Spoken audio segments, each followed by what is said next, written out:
देखिए बच्चों, इससे पहले की क्लास में हमने अम्ल और क्षारक के बारे में पढ़ा था। हम थोड़ा सा उसे दोहरा लेते हैं। हमने आपको बताया था कि अम्ल क्या होते हैं।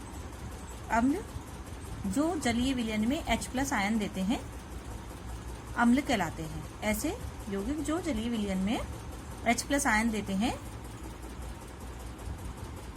अम्ल कहलाते हैं। ये स्वाद में खट्टे होते हैं। ये नीले लिटमस पेपर को लाल करते हैं। इसी तरह से क्षारक के बारे में बताया था। क्षारक ऐसे यौगिक जो जल में OH- आयन देते हैं क्षारक कहलाते हैं। ये स्वाद में कसेले या कड़वे होते हैं। ये लाल लिटमस पत्र को नीला कर देते हैं। हमने इसको एक्सपेरिमेंट करके भी देखा था। लाल और नीले लिटमस पत्र से हमने अम्ल और क्षारक की पहचान करना आपको सिखाया था। अब और साथ ही साथ आपने सूचक के बारे में भी पढ़ा था। अब हम इस चैप्टर को आगे ले जाते हैं और आपको अम्ल और क्षारक के रासायनिक गुणों के बारे में अध्ययन करेंगे। तो पहले हम अम्ल के रासायनिक गुणों को देखते हैं। सबसे पहले आता है अम्ल जो है धातुओं से किस प्रकार अभिक्रिया करते हैं। तो अम्ल की धातुओं के साथ अभिक्रिया किस प्रकार ये अभिक्रिया करते हैं। जब हम किसी धातु की अम्ल से अभिक्रिया कराते हैं तो हमें क्या प्राप्त होता है, लवण प्लस हाइड्रोजन गैस प्राप्त होती है। अब आप धातुएं जो हमने आपको एक अभिक्रियाशीलता श्रेणी बताई थी तो उसको अगर आपके ध्यान में है तो उसे आप देखेंगे तो आपको पता चलेगा कि कौन कौन सी धातुएं जो है अम्ल से क्रिया कर सकती है। तो जो अभिक्रियाशीलता श्रेणी थी आपकी, तो H से ऊपर वाली धातुएं उससे अधिक क्रियाशील होंगी। तो जैसे हम ले लेते हैं जिंक। जिंक की जब हम H2SO4 से अभिक्रिया कराते हैं, ये आपका धातु है जिंक धातु। ये सल्फ्यूरिक अम्ल है, तनु है ये। इसकी अभिक्रिया जब हमने जिंक से साथ कराई है तो देखो ये यहाँ पर जिस तरह से विस्थापन, आप समझ लीजिए विस्थापन अभिक्रिया आपने देखी थी, तो ये यहाँ पर हाइड्रोजन को विस्थापित कर देगा क्योंकि जिंक हाइड्रोजन से अधिक क्रियाशील है। तो यहाँ पर बन जाएगा जिंक सल्फेट और आपकी हाइड्रोजन गैस मुक्त होगी। इसे आप एक एक्सपेरिमेंट के द्वारा समझ सकते हैं। आपकी पाठ्य पुस्तक में भी दिया हुआ है, यहाँ भी मैं आपको बताती हूँ। देखिए इसका क्रियाकलाप है। इसमें हम क्या करते हैं, एक स्टैंड पर हमने ये परखनली लगाई हुई है। इसके अंदर हमने क्या डाला है, दानेदार जिंक के टुकड़े डाले हैं, ये जो आपको दिखाई दे रहे हैं। फिर हम ऊपर परखनली के अंदर ऊपर से हम इसमें तनु सल्फ्यूरिक अम्ल की बूंदे डालते हैं। इसका मुंह हमने बंद कर दिया है किससे, एक कॉर्क से, जिसमें एक छेद होता है जिसके द्वारा हम परखनली को कहां पर, दूसरी जगह पर एक साबुन का विलयन भरे हुए पात्र में कर देते हैं।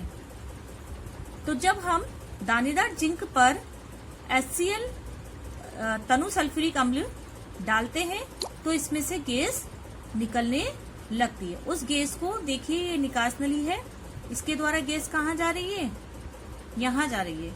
अब आपको पता चले कि ये हाइड्रोजन गैस है, कैसे, तो आप क्या करेंगे, अच्छा यहाँ पर हमने लिया है साबुन का विलयन।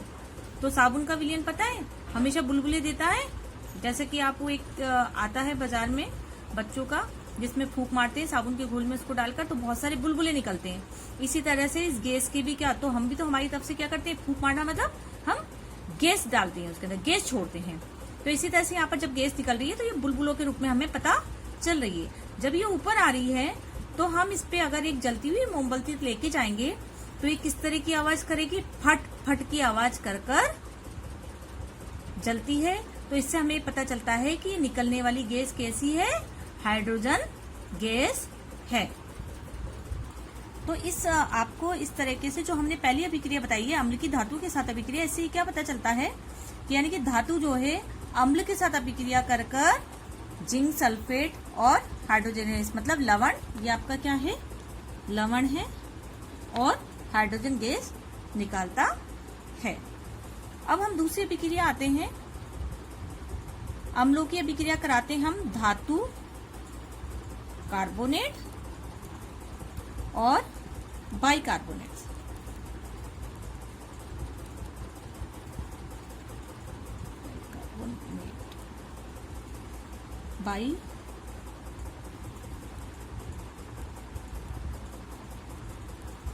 बाइकार्बोनेट, ठीक है बच्चों। अब इसमें आपको कार्बोनेट पता है क्या होता है, हम ले रहे हैं लेकिन धातु का कार्बोनेट, तो आप इसको लिख सकते हैं धातु का कार्बोनेट यानी कि Na2CO3। इसकी हमें किससे क्रिया करानी, अम्ल से, हम HCl से भी क्रिया करा देते हैं इसकी। तो आपका क्या बनता है 2NaCl, यानी कि ये NaCl के साथ अभी क्रिया कर लेता है और यहां से चूंकि कार्बोनेट है तो CO2 गैस निकलती है और जल बनता है। ठीक है, ये हो गया आपका सोडियम कार्बोनेट।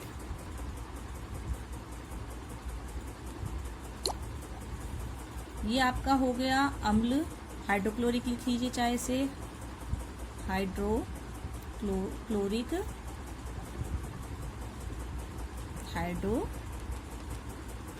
अम्ल। ये आपका लवण बन गया है, ये CO2 और ये H2O। इसी तरह से जब सोडियम बाइकार्बोनेट के साथ कराते हैं, बाई का मतलब H, सोडियम हाइड्रोजन कार्बोनेट भी इसे हम कहते हैं, इसकी जब HCl से अभिक्रिया कराते हैं तो इसी तरह से NaCl बनता है, कार्बन डाइऑक्साइड निकलती है और जल प्राप्त होता है। इसके लिए भी हम एक प्रयोग देखते हैं। देखिए, क्रिया विधि में हम क्या करते हैं, दो परख नलियां लेते हैं, उन पर A और B हम नामांकित कर लेते हैं, यानी एक पर A लिख लेते हैं, एक पर B लिख लेते हैं। A में हमने लिया 0.5 ग्राम सोडियम कार्बोनेट, क्योंकि हम यहाँ पर कार्बोनेट से भी विक्रिया करा के देख रहे हैं और सोडियम बाई कार्बोनेट से भी करा रहे हैं, इसलिए एक परख नली में हमने ले लिया सोडियम कार्बोनेट, एक में ले लिया सोडियम बाई कार्बोनेट या सोडियम हाइड्रोजन कार्बोनेट। दोनों परख नलियों में लगभग फिर हम क्या डालना है, दोनों में ही हमें HCl डालना है, तो 2 मिली तनु HCl हम मिला लेते हैं। अभी आपको चित्र दिखाएंगे, तो चित्र के अनुसार प्रत्येक स्थिति में बनने वाली गैस को फिर हम क्या करेंगे, चूने के पानी में, चूने का पानी का सूत्र अब आप जान गए होंगे, चूना हम लाते हैं कैल्शियम ऑक्साइड जो चूने का पत्थर होता है, फिर उसके बाद हम उसको पानी में डालते हैं जो हम सफेदी के दौरान क्रिया करते हैं। जब हम उसको उसमें डालते हैं तो क्या होता है बच्चों, चूने का पानी यानी कैल्शियम हाइड्रोक्साइड CaOH का होल ट्वाइस हमें प्राप्त होता है। अब देखिए, ये जो आपको एक्सपेरिमेंट दिखाई दे रहा है, ये यहाँ पर परख नली है, इसमें सोडियम कार्बोनेट है, ठीक है, ऊपर से हम डाल रहे हैं इसके अंदर फिसिल कीप लगा दी है, ठीक है। तो यहाँ पर ये दिखाई दे रहा है कि कार्बन डाइऑक्साइड गैस निकल रही है, तनु सल्फ्यूरिक अम्ल हमने इसमें डाला हुआ है ही, ठीक है। तो ये बनकर इस तरह से निकास नली में के द्वारा हम इस परख नली में ले लेते हैं। अब यहाँ पर क्या है, इसके अंदर क्या बना हुआ है, कैल्शियम हाइड्रोक्साइड का विलयन है। ये जो परख नली आपकी है, इसके अंदर आपका कैल्शियम हाइड्रोक्साइड का विलयन है, और ये जो गैस यहाँ से निकल के जा रही है वो कौन सी गैस है, CO2 यानी कि कार्बन डाइऑक्साइड गैस है, ठीक है बच्चों। तो हम क्या देखते हैं कि जो अभिक्रिया में गैस निकली वो चूने के जल में प्रवाहित हुई, तो चूने का पानी कैसा हो गया, दूधिया हो जाता है। और अगर हम इसे अधिक मात्रा में प्रवाहित करेंगे, किसको, CO2 को, यानी कि और देर तक प्रवाहित करते रहेंगे, तो थोड़ी देर बाद हम देखेंगे इसका ये दूधिया रंग समाप्त हो जाता है, ठीक है। तो जो हमने यहाँ पर किया कि जो कैल्शियम हाइड्रोक्साइड है उसके अंदर हमने CO2 गैस प्रवाहित की, तो इससे क्या बना हमारे पास, कैल्शियम कार्बोनेट प्लस जल बना। और जब अधिक मात्रा में हमने कैल्शियम कार्बोनेट बन गया, फिर भी हम CO2 उसमें डाले जा रहे हैं, जल हमारे पास है ही, तो फिर क्या हो जाता है, कैल्शियम हाइड्रोजन कार्बोनेट जो है बनता है, जो कि क्या होता है, जल में घुलनशील होता है। क्या बनता है, कैल्शियम हाइड्रोजन कार्बोनेट। ये आपकी मेन रिएक्शन है। इसके बाद ये और ये आपकी उसके बाद है कि जब हम उसे कैल्शियम हाइड्रोक्साइड यानी कि चूने के पानी में जब CO2 गैस को प्रवाहित करते हैं तो पहले तो वो दूधिया हो जाता है क्योंकि कैल्शियम कार्बोनेट बनता है। जब उसको आधिक्य में यानी और ज्यादा CO2 प्रवाहित करते रहेंगे तो उसका दूधिया रंग समाप्त हो जाएगा। अब हम अभिक्रिया कराते हैं अम्ल की क्षारक से अभिक्रिया। किससे करा रहे हैं? क्षारक से अभिक्रिया। क्षारक से अभिक्रिया में क्या होता है बच्चों? यानी कि अम्ल क्या करेगा? क्षारक से अभिक्रिया कर लेगा। तो क्या बन जाता है? लवण प्लस जल बनता है। ठीक है, तो इसको हम कराते हैं। हम कोई भी अम्ल ले लेते हैं। HCl मान लीजिए ले लिया हमने, क्षारक ले लिया NaOH। सबसे सिंपल ये अभिक्रिया है। आपका NaCl बन गया, NaCl बना प्लस OH और H क्या बन गया? H2O बन गया। तो इस अभिक्रिया में क्या होता है? अम्ल और क्षारक से क्या बना? लवण और जल बना। तो ऐसी अभिक्रियाएं क्या कहलाती है बच्चों? उदासीनीकरण अभिक्रियाएं कहलाती है। इन अभिक्रियाओं को हम क्या कहते हैं?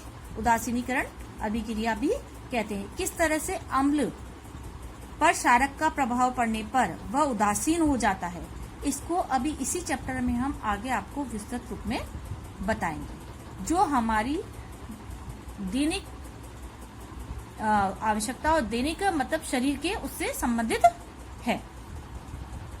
अब इससे संबंधित भी हम एक बात आपको बताते हैं कि जब अम्ल क्षारक से अभिक्रिया करता है तो आपने फिनोल्फ्थलीन हमने आपको पहले पढ़ाया है। फिनोल्फ्थलीन सूचक है एक, ये गुलाबी रंग प्रदर्शित करता है। तो जब इसमें हम क्षारक यानी कि NaOH मिलाएंगे, किसमें? अगर फिनोल्फ्थलीन में हमने NaOH मिलाया, ठीक है, मिलाने पर विलयन का रंग क्या हो जाएगा? गुलाबी हो जाएगा। वैसे ये रंगहीन होता है। फिनोल्फ्थलीन में जब हम NaOH डालेंगे तो गुलाबी रंग हो जाएगा, लेकिन जब आप इसके अंदर फिर HCl डाल दोगे, HCl मतलब अम्ल डाल दिया हमने, तो फिर से वो क्या हो जाएगा? रंगहीन हो जाएगा, यानी कि कलर लेस हो जाएगा। यानी कि अम्ल ने जब हमने क्षार डाला था, क्षार से गुलाबी रंग आया। क्षार डालने के बाद हमने अम्ल डाला तो अम्ल ने इस क्षार के प्रभाव को खत्म कर दिया और ये पुनः कैसा हो गया? रंगहीन हो गया। तो इस तरह से हमें ये पता चलता है कि अम्ल और क्षार जब आपस में अभिक्रिया करते हैं, लवण और जल बनाते हैं, तो ये एक उदासीनीकरण अभिक्रिया है। अब बच्चों हम आते हैं अम्लों की धातु ऑक्साइड के साथ अभिक्रिया।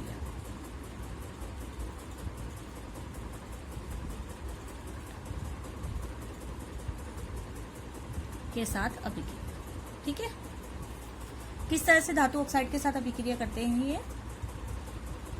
जब कोई भी धातु ऑक्साइड ले लिया हमने, जैसे मान लीजिए कॉपर ऑक्साइड ले लिया, इसकी अम्ल से अभिक्रिया कराई हमने, HCl से अभिक्रिया कराई, तो इसमें क्या बनता है बच्चों? कॉपर क्लोराइड बनता है प्लस H2O।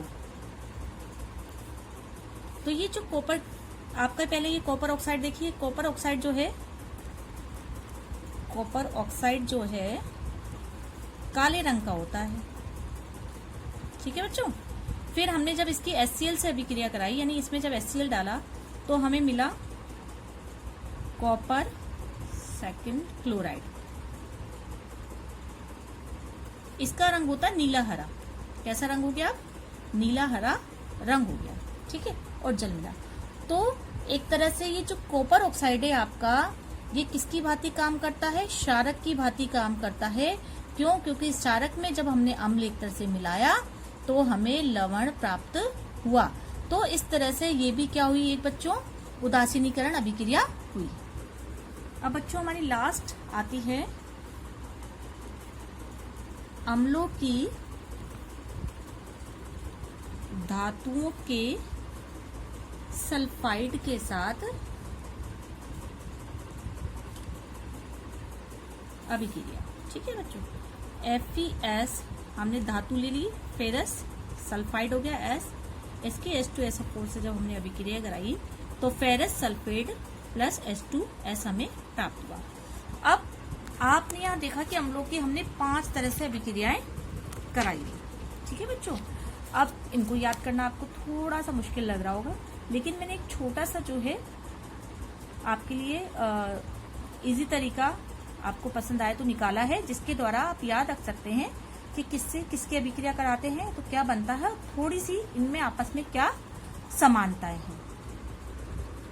देखो बच्चों, जब हम अम्ल प्लस क्षारक, या फिर पहले नंबर से आप देखिए अम्ल प्लस धातु, यानी कि जब अम्ल की मैं धातु से अभिक्रिया कराती हूँ तो क्या बनता है, लवण प्लस हाइड्रोजन गैस बनती है। ये हमने देखा था। जब धातु सल्फाइड से कराते हैं तो लवण प्लस H2S बनता है।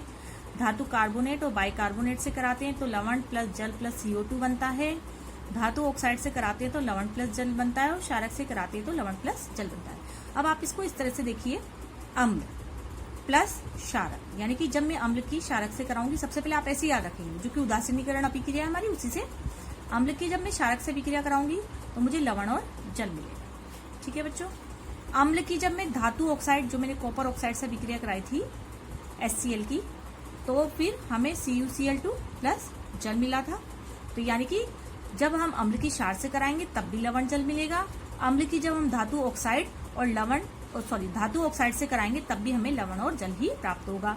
इतनी बात समझ में आ गई। 2 रिएक्शन हमारी कंप्लीट हो गई अम्ल के साथ। ठीक है बच्चों, फिर उसके बाद आइए आप अम्ल की जब धातु कार्बोनेट से कराते हैं, या बाइकार्बोनेट, कार्बोनेट आपको पता है CO3 होता है, तो यानी कि इसमें आप जोड़ दीजिए कि CO2 और निकलेगा।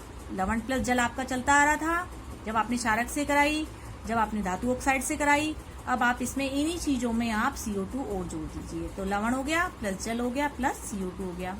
आपकी 3 रिएक्शन कंप्लीट हो गई। अब हम आते हैं अम्ल प्लस धातु पे। जब अम्ल की हम केवल धातु से कराते हैं तो हमने देखा था लवण प्लस हाइड्रोजन गैस निकली थी, क्योंकि उसमें केवल धातु होगी, कोई ऑक्साइड नहीं होगा कि H2 के साथ O भी मिल जाए जो हमारा जल बना ले। समझ में आ रही है बच्चों बात? समझ गए कि भाई धातु ऑक्साइड नहीं है, अगर ऑक्साइड होता तो फिर हाइड्रोजन के साथ जल और मिल जाता, लेकिन O मैं लाऊंगी कहाँ से, केवल मैं धातु से करानी हूँ, तो इसलिए धातु की जब मैं अभिक्रिया कराऊंगी अम्ल के साथ तो केवल मुझे लवण प्लस हाइड्रोजन गैस प्राप्त होगी। और जब धातु सल्फाइड के साथ कराऊंगी, क्योंकि इसके साथ H जुड़ गया, तो यहाँ पर H2 के साथ भी H जुड़ जाएगा। इस तरह से आप इसको तैयार कर सकते हैं। अगली कक्षा में हम क्षारों के साथ क्षारों की अभिक्रिया पढ़ेंगे, जिस तरह से हमने अम्लों की अभिक्रिया पढ़ी है, क्षारक के साथ, धातु ऑक्साइड के साथ, धातु कार्बोनेट बाइकार्बोनेट के साथ, धातु के साथ, धातु सल्फाइड के साथ। इसी तरह से हम क्षारकों की अभिक्रियाओं का अध्ययन करेंगे। घर पर रहिए, सुरक्षित रहिए।